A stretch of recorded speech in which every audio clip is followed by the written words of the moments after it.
അറിയിക്കേണ്ടവരെല്ലാരെയും അറിയിച്ചോളൂ. Condition മോശം. Doctor അപ്പോൾ maximum 24 hours.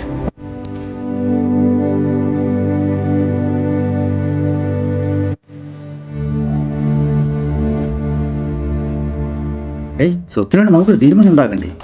വേണം ചേട്ടാ, പക്ഷെ ഇതിൻ്റെ ഇടയിൽ കൂടെ എങ്ങനെ? നീ സമാനപ്പെടും. കാര്യം ചെയ്യും, വെള്ള പേപ്പറിൽ നമുക്ക് കൈരേഖ പതിച്ചെടുക്കാം.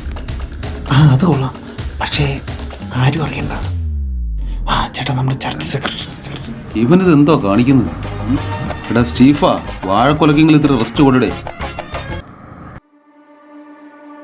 അല്ലെന്നെ ഡോക്ടർ എന്തോ പറഞ്ഞടാ? എല്ലാരെയും അറിയിക്കാനാണ് പറഞ്ഞത്. അച്ഛനോട് പറഞ്ഞിട്ടുണ്ട്, അച്ഛനുടനെ എത്തും. പാവം, കുറെ കഷ്ടപ്പെട്ടതല്ലേ, ഇനിയും കിടന്ന് കഷ്ടപ്പെടാതിരിക്കട്ടെ. ഞാൻ പുറത്ത് നിൽക്കാം. പോയാലേ നമുക്കല്ലേ ചെയ്യാൻ പറ്റുള്ളൂ. അതിന് ഇവന്മാർ പോകാൻ എന്തെങ്കിലും ചെയ്യണ്ടേ? അതിന് വഴിയുണ്ട്. എന്തോന്നു? ഞാൻ അതാ പറഞ്ഞു.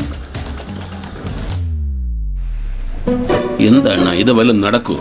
ആയ കാലത്ത് കുറെ കളിച്ചതല്ലേ, ഇങ്ങനെയൊക്കെ വരുമെന്ന് ഞാനും പ്രതീക്ഷിച്ചതാ. സത്യമാണോ? സത്യം.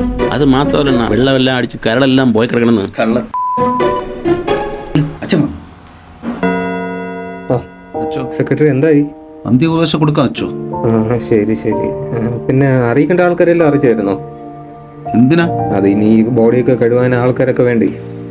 അതിൻ്റെ ഒന്നും ആവശ്യമില്ല ചോ, ഈ ബോഡി എടുക്കാൻ ഞാൻ ഒറ്റയ്ക്ക് മതി. സ്റ്റീഫാ, നീ ഒന്ന് അടങ്ങ്. മതി, ബാ.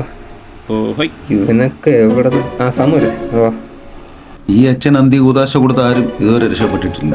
തന്നെ അണ്ണ. ഓ, അപ്പൊ നമുക്ക് പ്രാർത്ഥിക്കാം. അച്ഛോ.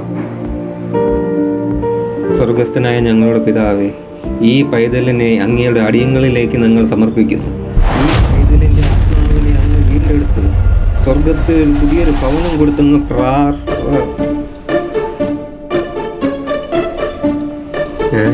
ഉദാശ ഫലിച്ചില്ലേ?